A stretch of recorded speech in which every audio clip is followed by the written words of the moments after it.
Onye ba akwara kulejene ya alewu onye ba akwara kulejene ya anya alewu enyi mebi kpara kunyo onnego alewu onye ba akwara kulejene ya alewu ejikwa nne gị ma akpa m ya aka ndị nne m ama ogbe ezinụlọ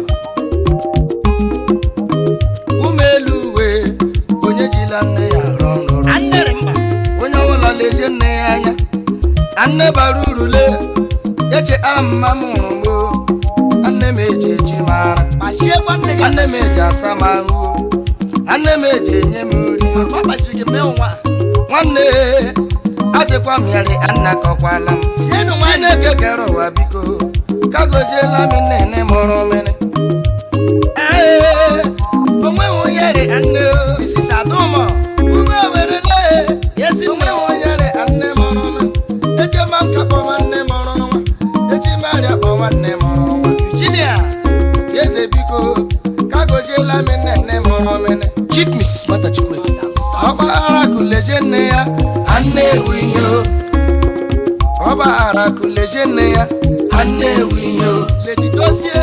onye ji na-akụleje nne ya anya anne ewu ihe nne ewu ihe ụmụ Owere anya amarana anne ewu ihe ọha na eze ndị Igbo amarachana anne ewu ihe Christian fada anya amarana anne ewu ihe injini Maduru amarana anne ewu ihe ababa nna amarachana anne ewu ihe Honorable Mrs. Helen Pretty Messi. US nne. Ikrakada. Lolo Victoria Opara. enyi m onye rimara ihe ka nne menyekwala m asị m na onye rimara ihe ka nne menyekwala m Yari ya nne akọkwala. nyere ya nne kọkwala m nyere ya nne kọkwala m Ọnwụ nnarị mma. mama m ezinne ọnwụ ga-ebu nne ọnwụ ga-ebu nne ka dị ma mmiri akwala m nne mụrụ mmiri anne anne anne lelelelele anne Chineke gọzie nne mụrụ mmiri anne anne anne nne mụrụ nwa Chineke kere ụwa biko ka gọziela m nne Onye mgbọta waka. onye ma akwara kuleje nne ya anne ewu ihe ọkpa ara kuleje nne ya anne ewu ihe ọkpa ara kuleje nne ya anne ewu ihe ebuza ajụ nwa ya ebuza ajụ nne anne ewu ihe Lady Helen Chukwueke. Chief Mrs. Lucy Njoko anne ewu ihe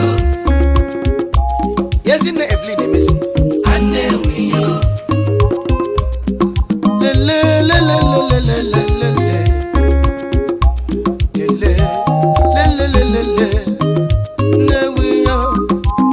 Mrs. Madeline Nwachukwu. ka leje nne gị anya Mami. maka echi dị ime ndị nne nwere ntụche jọ ndị nne nwụrụ mgbahụrụ Mrs. Patricia Chidiake. ọkpagijecha ba nga ụla kpachara Adeziama. US nne. asịa nne gị na ọnwụ ọzọ bụ ihe mena ga adịdari ume owura kwa echi emshimaka elelelele elelelele elelele Honorable Chief Mrs. Helen Pretty Messi ezi nne Lolo Chinyere Komaro. Nwunye ọbịa ọsọma ndị Igbo. ewo anya amarana anne ewu ihe enyi m anya amarachana anne ewu Onye dịka ya ka nne enyekwala m. Mrs. Maclinda Nwachukwu Mami. anne ewu ihe ọ garịla gị mma anne ewu ihe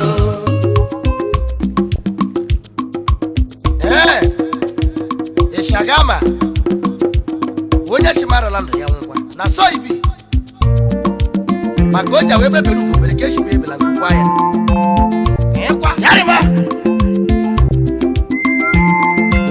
marala ndụ ya nwụkwa lekwa ndụ rarama Ishagama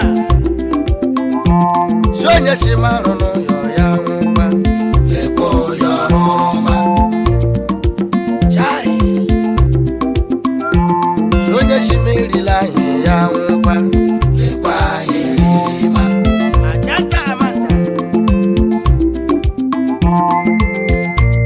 ewo enyi m si mma gbọrịma ofe bụja ofe bụde mmere niile egbu ọfọ ịmarakwa nna Karimada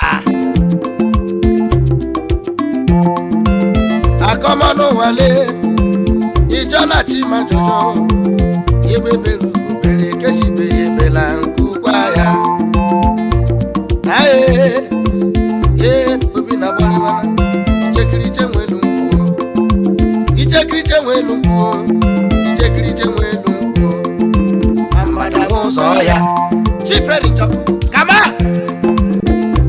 Aritex onye chi marala ndụ ya nwụkwa lekwa ndụ rarama Onye Azọ onye chi merila anyị ya nwụkwa lekwa eririma Onye rọ ya erie onye rọ ya erie onye rọ ya erie abasara ọma erie ka nwanne ebe m rụrụ chaga m sa nri nwanne rụọ ọcha ọgasa nri ifuru ọkwachi gasa nri ụmụ were anyị onye tinyere sonyere ya gbogbo ebebere ugobere kechi ibe ya ebela nke ụgba mgbọrịma Abojime Chai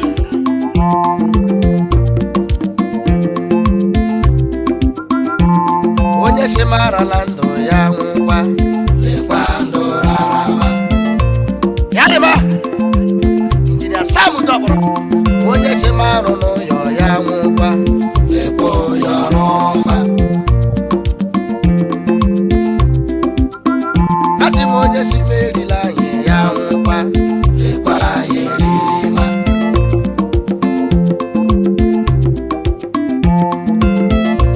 Ishagama Yinga Abetegrigi akọmanụ wee jọkwala chi m ajụjụ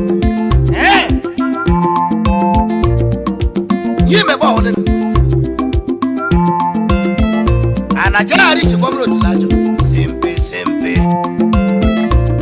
MD Kachas Group of Companies Engineer Emeka Chukwu Yagashe krala gida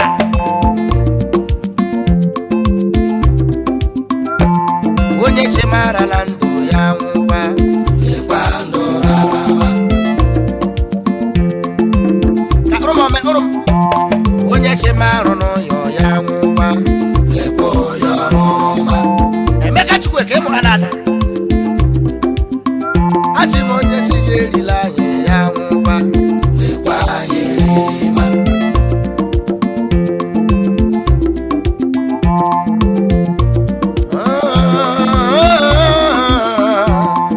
Dr. C. onye meganye lụwa ya chi achukwu ka nwanne alụmeche ndụ ọgwụgwụ agbasa gbọrịwana onye chi marala ndụ ya nwụkwa lekwa ndụ rarama Ọsọle onye chi marụ n'ụyọ ya nwụkwa lekwa ụyọ rụma President Awaka Youth Association onye chi ga-erila anyị ya nwụkwa lekwa Kọọla dị kutukwara kwa mpanamak ya Profan Mekelekwanụ Ya gashie ndeni pere pere mabo ndeni pere pere ndeni pere pere mabo ndeni pere pere ndeje chọọchị ndeje muche chukwu ụkwa nde pere pere ndeje chọọchị ndeje muche chukwu ụkwa nde pere pere mabo ndeni pege pere mabo ndeni pege pere ine ndeni pege pere mabo ndeni pege pere ndeje chọọchị ndeje muche chukwu ụkwa nde pege pere ndeje chọọchị ndeje muche chukwu Ibiela n'abalị nde pege pere nde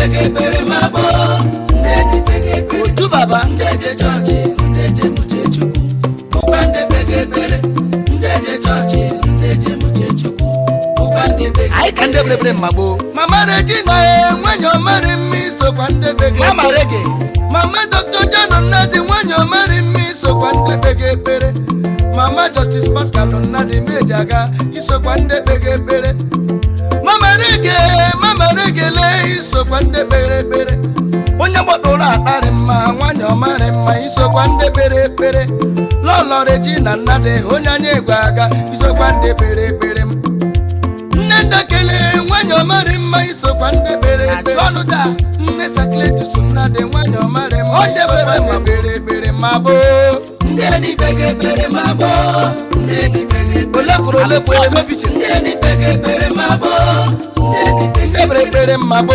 chọọchị ndeje muche chukwu ụgbande pegepere yela na bana chọọchị ndeje muche chukwu tai ụgbande pegepere awaka nwe mmio ndeni pegepere mabo ndeni pegepere uda awaka ndeni pegepere mabo ndeni pegepere olekuru olekwu ndeje chọọchị ndeje muche chukwu ụgbande pegepere Anya machara ndị pegepere ndeje chọọchị ndeje muche chukwu ụgbande pegepere Prọfesọ Patrick Obeje Nwachukwu isokwa ndị pegepere mpedo isokwa ndị pegepere Venus ọga Papa Paul Chukwueke Papa Owerele isokwa ndị pegepere ịnara ori Agnes Emeribe nwanyị ọmarị mma Mejaga isokwa ndị pegepere ụmụ Owerele ọgbọnna mara Papa Silvanus Achalọnụ. Anyị mmagbo. ọgbọnna mara n'ozugbo ndị pegepere iwu popu iwu bishọp daa anyị ma ndị pegepere iwu katkisi iwu Christian modale anyị ma ndị pegepere mabo ndeni pegepere mabo ekwumisi awaka nwe mmio ndeni pegepere mabo ndeni pegepere ahụ ka o jiri mee ndeje chọọchị ndeje muche chukwu ụgbande ndị pegepere mmagbo ndeje chọọchị ndeje muche chukwu ụgbande pegepere yewo ndeni pegepere mabo ndeni pegepere oti baba nne m masifrel obi ndeni pegepere mabo isokwa ndị berebere ndeni pegepere ọ garịrịla gị mma ndeje chọọchị ndeje muche chukwu ụgbande pegepere papa Bernard ndeje Amadi chọọchị ndeje muche ọ ndị berebere mmagbo daa ụgbande pegepere enyi m ozugbo anya mara na ozugbo ndị pegepere Owerele ozugbo anya mara na ndeni pegepere ndị eje chọọchị na ndị eje muche chukwu ọsọ ndị pegepere ndị eje chọọchị na ndị eje muche chukwu ọsọ ndị pegepere ndeni pegepere mabo ndeni pegepere olekuru ndeni pegepere mabo ejiji onye ndị eji ọ garịla nụ ndị eje chọọchị ndị eje muche ndị eje muche Chineke ụgbande pegepere ndị eje chọọchị ndị eje muche chukwu ijee na mọni mas pegepere anyị si ekele nwụda ọsọ ndị kara aka Chief Kelly Nwachukwu ọ na-akpọtụ na reality studio nke dị n'ala Owerri reality mma mma nwanne ayọn ya gaziela gị ala ha ji ụdọ ọbụrụ nwanne ayọn anụchiri m onye anyị ndị mma na-ekwurela ọnụ anụchiri m onye anya n'elu ụwa ndị mma na-ekwurela ọnụ ụgwọ ka mma n'elu ụwa onye ụgwọ nọ ntị ọma ọ bịadịbụ m n'elu ụwa ya jikwa aka bụrụ onwe ya anụchiri m onye anyị ndị mma na-ekwurela ọnụ anụchiri m onye anya n'elu ụwa ndị mma na-ekwurela ọnụ ụgwọ ka mma n'elu ụwa onye ụgwọ nọ ntị ọma ọ bịadịbụ m n'elu ụwa ya jikwa aka bụrụ onwe ya anụchiri m onye anya asị m ndị mma na-ekwurela ọnụ anụchiri m onye anya n'elu ụwa ndị mma na-ekwurela ọnụ onye nụsi anya bịa ka ọnụ ụgwọ nọ ntị ọma n'elu ụwa Chineke na-anụ n'olu enyi m agbalị ma nna ọ bịadịbụ m n'elu ụwa Anyị ya si na jikwa ya aka karịala. bụrụ onwe ya ebe Chineke kere Ihe anụ m sọ ya gafere owele anya bụ se kechanye ya mma n'elu ụwa dị anyị biri ime ya ha ndị mma na-eli ha ndị ja nwowu ndị nshi ayọn ịkara aka daa ndị ashịrị ndị ja nwowu ndị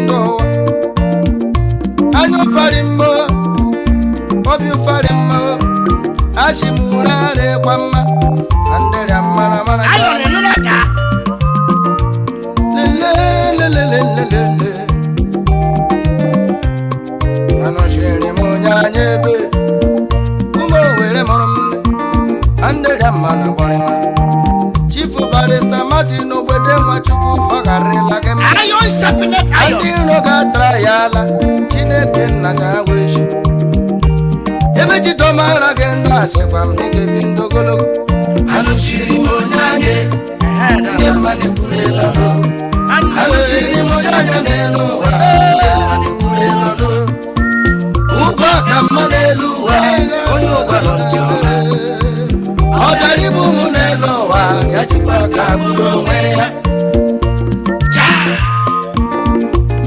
onye sa ya nụga ya nụrụkwa iwu anyị nagide agbaghị isi agharị gị ma bụ isi ahụ aja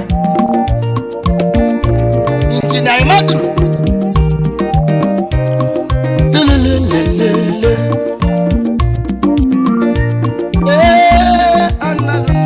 Chief Linus Emesi amagami ụwa hejile ya gashiela gị ama weze eze nwe m anọchiri m onye anya nketa anyị ofe bụji ofe gbede ha mere na ịgba ọfọ agala m iji uwe ọ garịla gị mma ayọnụle igwe ọ garịla gị mma igwe gbajiri igwele okorobịa bụji ọchọ garịla gị mma barista Martin Ogbede Nwachukwu chekwa m ọ garịla gị mma ebe chi gị domara gị ị gara inye chi igboro doma gị enyi m ike bi ndụ ogologo anụchiri m onye anya ndị mmadụ ekwurela ọnụ anụchiri m onye anya n'elu ụwa ndị mmadụ ekwurela ọnụ ụgwọ aka mma n'elu ụwa onye ụwa nọ ntị ọma ọ bịara ibu m n'elu ụwa ya jikwa aka bụrụ onwe ya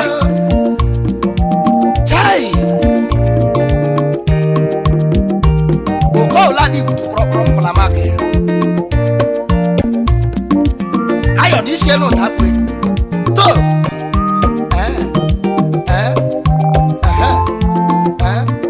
anụchiri m onye anya kaida ndị mmadụ ekwurela ọnụ anụchiri m onye anya n'elu ụwa ndị mmadụ ekwurela ọnụ ụgwọ aka mma n'elu ụwa onye ụwa nọ ntị ọma ọ bịara ibu m n'elu ụwa ya jikwa aka bụrụ onwe ya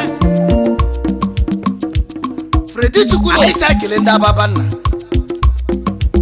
ndị enwe owere anyị ndị ejiche nje kerekere ya gashiela nnọdụ a asị mma ajọ igwe onye Ababanna asị mma ajọ igwe onye Ababanna enyi m asị mma ajọ igwe onye Ababanna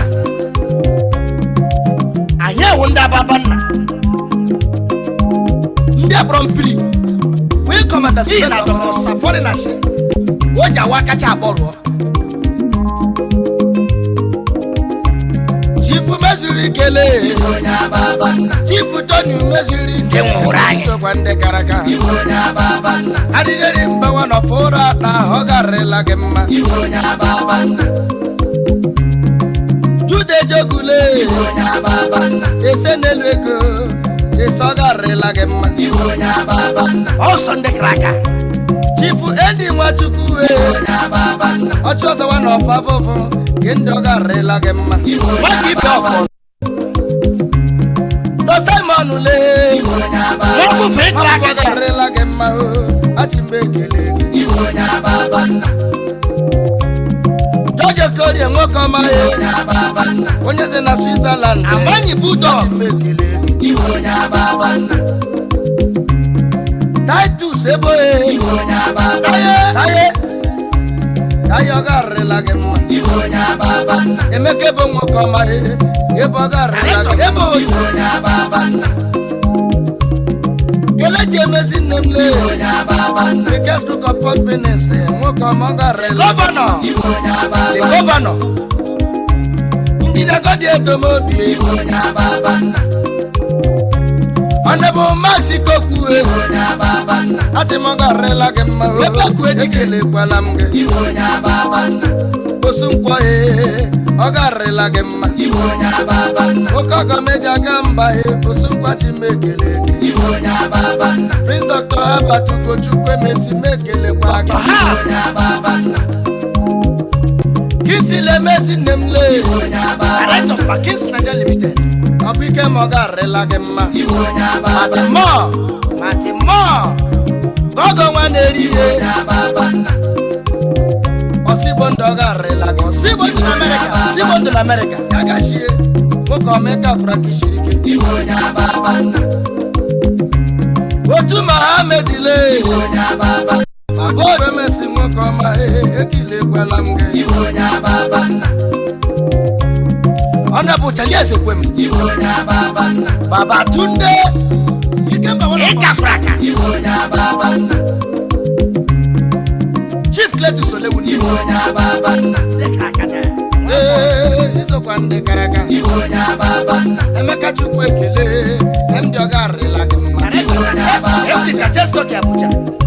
Nwoke ọma ọgarịla gị mma. Iwe onye ababa nna. Aike Chukwu eke nwoke ọma Chimekele gị. Iwe onye ababa nna. Anya ụsọ ndị kraka. Profile. Iwe onye ababa nna. Igwe gbajiri igbele.